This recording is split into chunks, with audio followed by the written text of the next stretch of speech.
নমস্কার বন্ধুরা, সুলেখা রান্নাঘরে। তা দেখো, মটরশুঁটি এখন বাজারে খুবই সস্তা। তো মটরশুঁটি এটা পোস্ত বানিয়ে দেখাচ্ছি, কিভাবে বানাচ্ছি আপনার সাথে শেয়ার করছি। মটরশুঁটিগুলোকে প্রথম আমি ছাড়িয়ে নেব। দেখো, মটরশুঁটি এখানে 500 মটরশুঁটি ছিল, ছাড়ানো পুরো রেডি হয়ে গেছে। আর এবারে চলো আমি কি রান্না করছি সেটা দেখাচ্ছি, কি দিয়ে রান্না করব। একদম ছোট ছোট আলু, এই আলুগুলোকে আমি সিদ্ধ করে নিলাম। নিয়ে আমি এই যে মটরশুঁটিটা জল দিয়ে একটু ফুটিয়ে নেব। এই এখানে দেখো কি কি মশলা আছে। এখানে কাজু বাদাম আছে, কাশ্মীরি লঙ্কা আছে, চাল মগজ আছে, আর এখানে আছে পোস্ত। যেহেতু পোস্ত দিয়ে হবে, পোস্তটাকে আমি বেটে নেব। চাল মগজটা দিয়ে দেবো, 4টে কাজু বাদাম, ফল দিয়ে দেবো। কড়াইটা বসিয়ে দিয়েছি।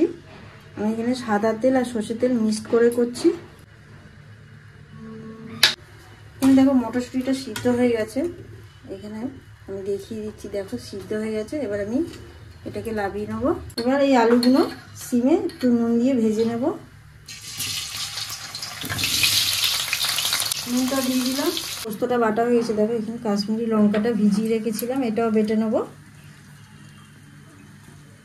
লবঙ্গ, দারচিনি, এলাচ অল্প করে, আর একটু আদা। এটা পুরো সম্পূর্ণ নিরামিষ একদম। দেখো আলুটা একদম সিমে ভালো করে ভেজে নিয়েছি। ওর সাথে আমি 150 গ্রাম পনির দিয়ে দিচ্ছি। পনিরটা ভালো করে তেলে নাড়াচাড়া করে নিই। এই লঙ্কাটা, কাশ্মীরি লঙ্কাটা ওটা ঢেলে দিলাম, বাটাটা।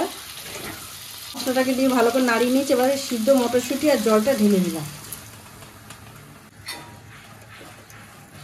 পোস্ত দিয়ে হলুদ দিচ্ছে, কিন্তু এই পোস্তটা এত সুন্দর যে খেতে লাগে শীতকালে। এই মটরশুঁটির পোস্ত আমরা ঘরে তৈরি করে দেখি। নুন দিয়ে দেবো, ভাজা স্বাদ মতন চিনি। দেখো মটরশুঁটির পোস্ত পুরো রেডি। এবারে পোস্তটা এই লাস্টে দিয়ে একটু নাড়িয়ে চাড়িয়ে লাভিয়ে নেবো।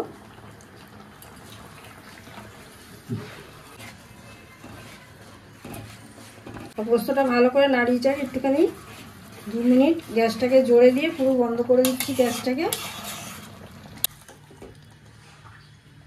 দেখো কাটিয়ে নিচ্ছি পুরো একদম ফ্রাইড রাইস দিয়ে কিংবা পলোয়া দিয়ে, পরোটা দিয়ে, লুচি দিয়ে, আর রুটি দিয়ে খুবই ভালো লাগে জিনিসটা। এইভাবে অবশ্যই বানিয়ে খেয়ে দেখুন। আর দেখে যদি ভালো লাগে অবশ্যই চ্যানেলটাকে সাবস্ক্রাইব করবে, লাইক করবে, কমেন্ট করতে ভুলবেন না।